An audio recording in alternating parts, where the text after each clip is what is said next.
பொதுமக்களுடைய வாழ்த்துக்களும் உலகத்தில் உள்ள அத்தனை இனங்களும் நல்லபடியாக இருக்கணும். சவார பக்தர்களுக்கும் வெளியே பல மதங்களுடைய உள்ளங்களுக்கும் யூடியூப் பக்தர்களுக்கும் அம்மாவோட ஆசையும் அருளும் பாசமும் நிறைவு உண்டு.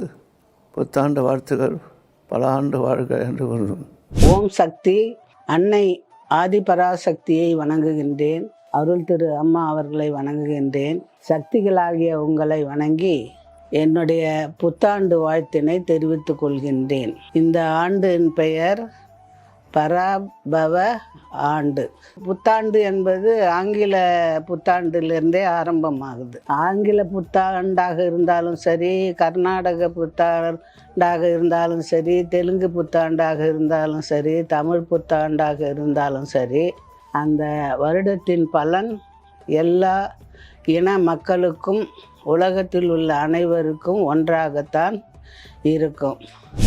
இந்த தமிழ் புத்தாண்டு தினத்தில் எல்லா நன்மைகளும் உங்களுக்கு சேர வேண்டும் என்று அன்னையை வேண்டி விரும்பி கேட்டுக்கொள்கின்றேன். புத்தாண்டு எப்போ துவங்கியது?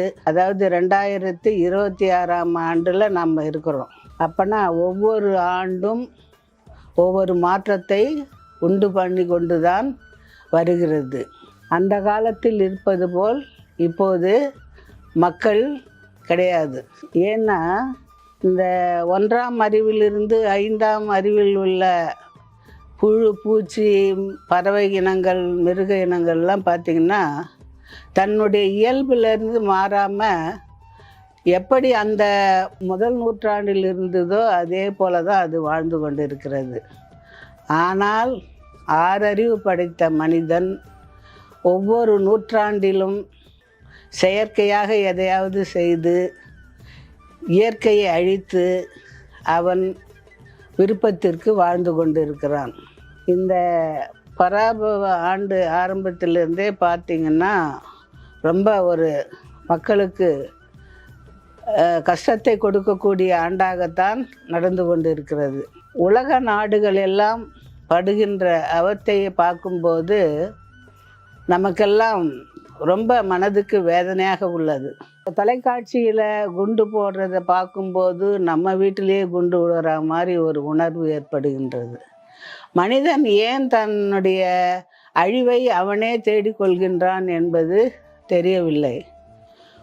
ஒரு ஆராய்ச்சியின் மூலம் ஒரு இயற்கையில் உள்ள கனிம பொருட்களை கண்டுபிடித்து அதிலிருந்து முன்னேற வேண்டும் என்பதற்காகத்தான் இயற்கை செல்வங்களை தெய்வம் கொடுத்திருக்கிறது. ஆனால் அந்த இயற்கை செல்வங்களையே அழித்து ஒருவருக்கொருவர் சண்டையிட்டு கொண்டு இந்த உலகத்தின் வளத்தையே சூறையாடுகின்ற நிலைக்கு வந்து கொண்டிருக்கின்றார்கள்.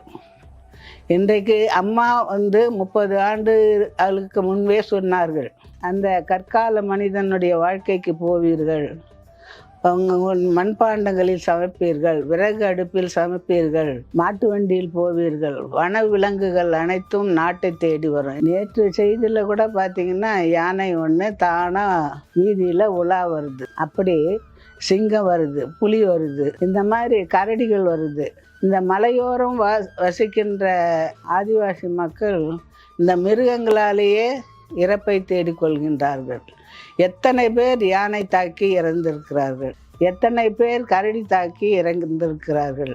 அவைகளெல்லாம் அதன் இடத்தை விட்டு பெயரும்போது நமக்கு ஆபத்தாக திகழ்கிறது.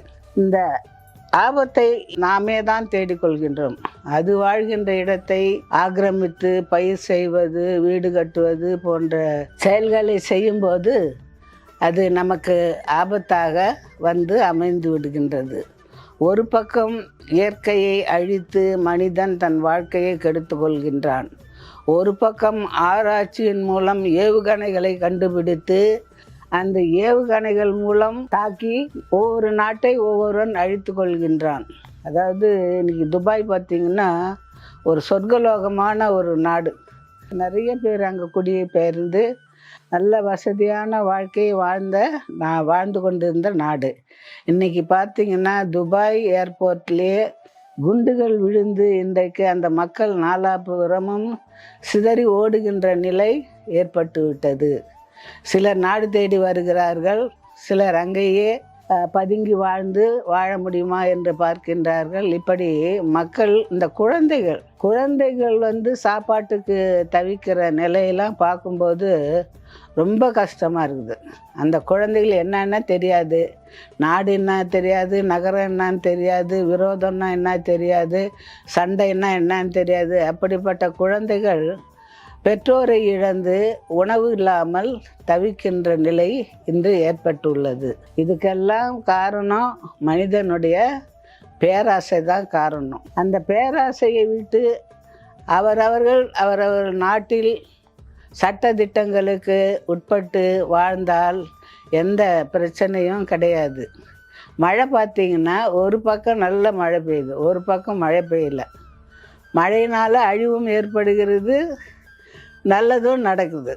இந்த இயற்கையை அம்மா அடிக்கடி சொல்லுவாங்க, இயற்கையை செயற்கையால் வெல்ல முடியாது அப்படின்னு. இயற்கைக்கு முக்கியத்துவம் கொடுப்பாங்க. அவங்க அருள்வாக்கு சொல்லி இதோட 3 ஆண்டுகள் ஆகிறது.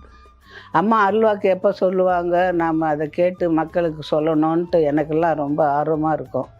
இப்போ அந்த வாய்ப்பே இல்லாமல் போயிடுச்சு. அதுவே பெரிய ஒரு வருத்தமாக இருக்கின்றது. இனாம் கொடுத்து மக்களை சோம்பேறி ஆக்கக்கூடாது. அவர்களுக்கு உழைப்பை கொடுத்து, அவர்களுக்கு வேலையை கொடுத்து, அதன் மூலம் நிரந்தரமான வருமானத்தை தேடிக்கொள்ளக்கூடிய வாய்ப்பை கொடுக்க வேண்டுமே தவிர, இனாம் கொடுத்தால் அது இந்த நாடு உருவப்படவே படாது. எல்லோரும் சோம்பேறியாக போயிடுவோம். இப்போவே சிறுவர்கள் பான் பராக் அந்த மாதிரி போதைப் பொருள்களுக்கு அடிமையாகி ஏதோ ஒன்று செய்துக்கிட்டு இருக்காங்க. அவங்கள நிலைமையே தெரியாமல் நடந்துக்கிட்டு இருக்கிறாங்க. அதனால் பல குற்றங்கள் நடக்கின்றது. பெண் குழந்தைகளுக்கு ஆபத்தாக இருக்கின்றது. இந்த நிலை நீடித்தால் உலகத்தில் எப்படி வாழ்வது என்ற எண்ணம் தான் மக்களுக்கு ஏற்படும். அதாவது விவசாயத்தில் எடுத்துக்கிட்டிங்கன்னா, விவசாயம் விளைந்தால் தான் ஒரு லாபம் வரும். விலைக்கு போகும்போது ஒரு நேரம் நல்லா விளைஞ்சி நல்ல லாபத்தை கொடுக்கும், ஒரு நேரம் ஒன்றுமே விளையாது, நஷ்டத்தை கொடுக்கும். விவசாயத்தையும் நம்பி வாழ முடியாது. ஆகவே இன்றைக்கு உலகம் தன்னிலை மறந்து ஏதோ ஒரு இதில் செயற்கையினால், ஏஐயில் அது என்ன வேணால் நமக்கு செய்து கொடுக்குது. அதனால் நல்ல பலன்களும் இருக்கிறது, தீமையும் இருக்கிறது. இப்படி பசங்க படிக்கிறதுக்குள்ள கல்வி கலாச்சாரத்தில் பசங்களுக்கு பிழை இல்லாமல் படிக்கவே தெரியவில்லை, பிழை இல்லாமல் எழுதவே தெரியவில்லை. கம்ப்யூட்டர்லேயே படித்து அவங்களுக்கு எழுத படிக்கின்ற பழக்கமே போய்விட்டது. எழுத படிக்க தெரியாவிட்டால் மொழி எப்படி வளரும்? இந்த காலகட்டத்தை நினைக்கும்போது மனதுக்கு வருத்தமாக இருக்கின்றது. இருந்தாலும் வாழ்ந்துதான் ஆக வேண்டும் இல்லையா? அதோட நல்ல பசங்களை நல்ல ஒழுக்கமாக வளர்த்து படிக்க வச்சு வாழ்க்கையில் நாம் எல்லோரும் முன்னுக்கு வரணுன்றது தான் எல்லோருடைய ஆசையும். அதுக்கு அன்னை ஆதிபராசக்தியும் நமக்கு துணை இருக்க வேண்டும். ஆன்மீக உணர்வை குழந்தைகளுக்கு ஊட்ட வேண்டும். இப்போ கோயிலுக்கு வரும்போது பார்த்திங்கன்னா சின்ன சின்ன குழந்தைகள்லாம் ஓம் சக்தி பராசக்தின்னா நல்லா சொல்கிறாங்க, மூல மந்திரம் சொல்கிறாங்க. அதில் அது மாதிரி ஒரு அடிப்படையான ஆன்மீகத்தன்மையை அவர்களுக்கு உருவாக்கி கொடுத்தால், ஒரு குறிப்பிட்ட வயசு வரைக்கும் நல்லது கெட்டது தெரிகிற அந்த டீனேஜ் வரைக்கும் அவங்க நல்ல முறையில் நம்ம வளர்த்துட்டோம்னா, அதுக்கப்புறம் அவங்க தப்பு செய்கிறாங்களோ தப்பு செய்யலையோ அதனுடைய பலாபலனை அவர்கள் புரிந்து கொண்டு நடந்து கொள்வார்கள். இந்த வருஷத்தில் நல்ல மழை பெய்ய வேண்டும், நாடு செழிக்க வேண்டும், விவசாயிகள் நல்ல லாபத்தை பெற வேண்டும். விவசாயம் செழித்தால்தான் நாடு செழிக்கும். இந்த பேருங்க பெட்ரோலை கண்டுபிடிச்சி அந்த பெட்ரோல் உற்பத்தி ஆகின்ற கிணறுகளிலேயே பாம்பு போட்டு அழிக்கிறாங்கன்னா, பெட்ரோலும் ஒரு கனிம வளம் தான், இயற்கை வளம் தான். அது இல்லைன்னா நம்ம வாழ்க்கை ஓடாது. கடல்லேருந்து கிடைக்குது, அதையே அழிச்சிடுறாங்கன்னு சொன்னால் அப்புறம் என்ன தான் பண்ணுறதுன்றது தெரியல. பெட்ரோலியத்தை கண்டுபிடிச்சு பெட்ரோலியத்தில் நல்ல பலன்களை அனுபவித்து வரும்போது விளைவுகளும் தீமைகளும் அதிகமாவதும் உண்டு. விலைவாசிகள் ஏறுகிறது. உடனே ஒரு பொருள் இல்லைன்னா விலைவாசி ஏறிடும். விலைவாசி இல்லாதப்போ ஜனங்க என்ன செய்வாங்க? சம்பளத்தை உயர்த்துங்கள் என்று போராடுவாங்க. சம்பளத்தை உயர்த்து கொண்டாலும் அவங்களுக்கு கிடைக்காது. பராபவ ஆண்டினுடைய சூழல் அவ்வளவு நல்லதாக தெரியவில்லை.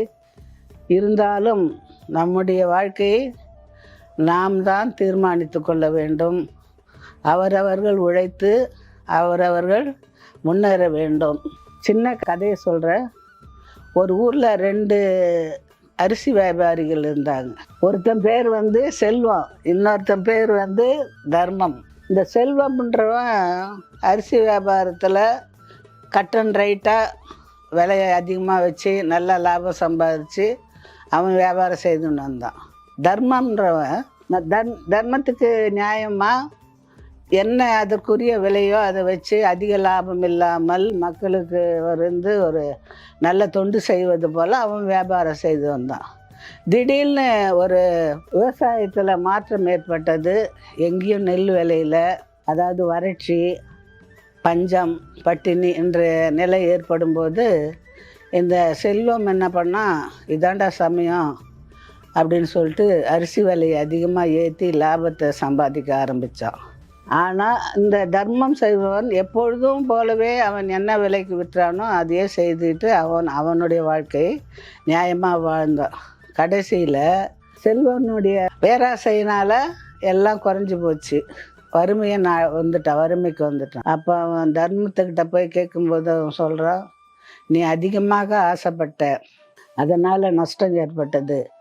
அதனால் இன்றைக்கி வறுமையில் வாட வேண்டி உள்ளது. வியாபாரத்தில் நியாய தர்மத்தோடு நடந்து கொண்டால் என்றைக்கும் நல்லா ஒரே அளவாக ஒரே சீராக வாழ்க்கையை வாழ முடியும் என்று அவன் கூறினான். ஆகவே அதுபோல் தான் இப்போ நடக்குது.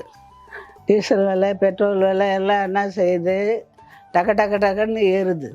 அம்மா சொன்ன மாதிரி மாட்டு வண்டியில் தான் போவோமோ என்ன? இப்போவே விறகு அடுப்புக்கு வந்துட்டாங்க எல்லாரும்.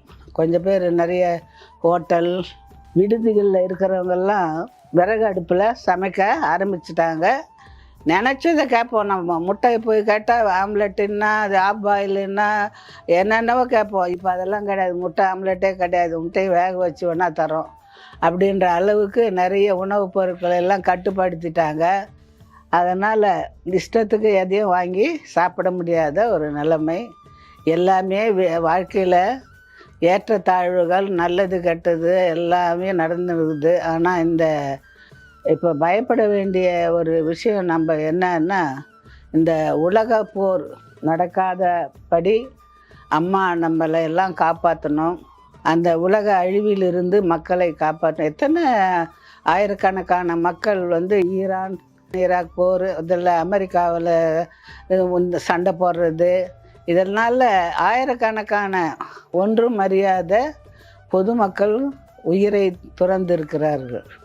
ஆக இந்த அழிவிலிருந்துலாம் நம்ம காப்பாற்றணுன்றது தான் முதல் கோரிக்கையாக நம்ம அம்மா கிட்ட வைக்கணும். அம்மா இந்த போரை நிறுத்த வேண்டும். இந்த போரிலிருந்து மக்கள் விடுபட வேண்டும். நல்ல பெரிய பெரிய நாடு, வெளிநாடு நல்ல சந்தோஷமாக வாழறாங்க அப்படின்னு நம்ம நினச்சின்னு இருக்கிறோம். ஆனால் அவங்க வாழ்க்கையும் ஒரு திண்டாட்டமான வாழ்க்கையாக வந்துவிட்டது. வெளிநாட்டுக்கு போய் படித்து அங்கேயே செட்டில் ஆகிற பசங்கள்லாம் இப்போ இனிமேல் நிறைய கட்டுப்பாடுகளை கொண்டாடுறாங்க. ஆகையால் நல்ல ஒரு அமைதியான இயற்கை சூழலை ஏற்படுத்தக்கூடிய ஒரு அமைதியான வாழ்க்கையை அம்மா நமக்கு கொடுக்க வேண்டும் என்று இந்த வருடத்தின் வேண்டுதலாக வைத்து அம்மாவை வேண்டிக் கொள்ள வேண்டும். அதனால்தான் அந்த காலத்திலே ஔவையார் சொன்னாங்க, அதாவது வளம் எப்படி, நாட்டினுடைய வளம் எப்படி இருக்க வேண்டும் என்றால், வான் உயர வரப்புயரும், வரப்புயர நீர் உயரும், நீர் உயர நெல் உயரும், நெல் உயர குடி உயரும், குடி உயர கோல் உயரும், கோல் உயர கோன் உயர்வான். நல்ல ஆட்சி அமையணுன்றது தான். அதாவது வயலில் உள்ள வரப்புகளுடைய மட்டம் உயரணும்னா அப்போ நீர்வளம் அங்கே தேங்கும்போது நம்ம பயிர் செய்ய முடியும். நீர் உயர நெல் உயரும். நீர் வளம் இருந்தால் தான் நெல்லை பயிர் செய்ய முடியும். நெல் வளம் இருந்தால்தான் குடி உயரும். அதாவது ஒரு குடும்பமும் ஒரு குடிமக்களும் நல்ல சந்தோஷமாக வாழ முடியும். குடிகள் நன்றாக வாழ்ந்தால் அங்கே செங்கோல் ஆட்சி நடக்கும். அந்த கோல் உயர கோன் உயர்வான். அந்த செங்கோல் ஆட்சி நடந்தால் அந்த அரசன் நல்ல முறையில் உயர்வான் என்பது தான் இந்த அவையின் கருத்து. அதுபோல் ஒன்றை சார்ந்து வாழ்கின்ற நாம் அழிவு பாதையில் போகாமல் நல்ல முறையில், அமைதியான முறையில், ஆன்மீக முறையில் நம்முடைய வாழ்க்கையை நடத்தி நல்ல சிறப்பான ஒரு வாழ்க்கையை வாழ அன்னை ஆதிபராசக்தியும் அம்மா அவர்களும் அவர்களுடைய அருளை நமக்கு கொடுக்க வேண்டும் என்று வேண்டி விடைபெறுகின்றேன். ஓம் சக்தி. ஓம் சக்தி. அம்மாவின் ஆன்மீக ஒளிபரப்பும் மேல்மருவத்தூர் சித்தர்பீடம் யூடியூப் சேனலை சப்ஸ்கிரைப் செய்து மேல்மருவத்தூர் சுயம்பு அருள்மிகு ஆதிபராசக்தி சித்தர்பீடத்துடன் இணைந்திருங்கள். பெல் ஐகானை கிளிக் செய்து புதிய காணொளிகள் பற்றிய அறிவிப்புகளை உடனுக்குடன் பெறுங்கள்.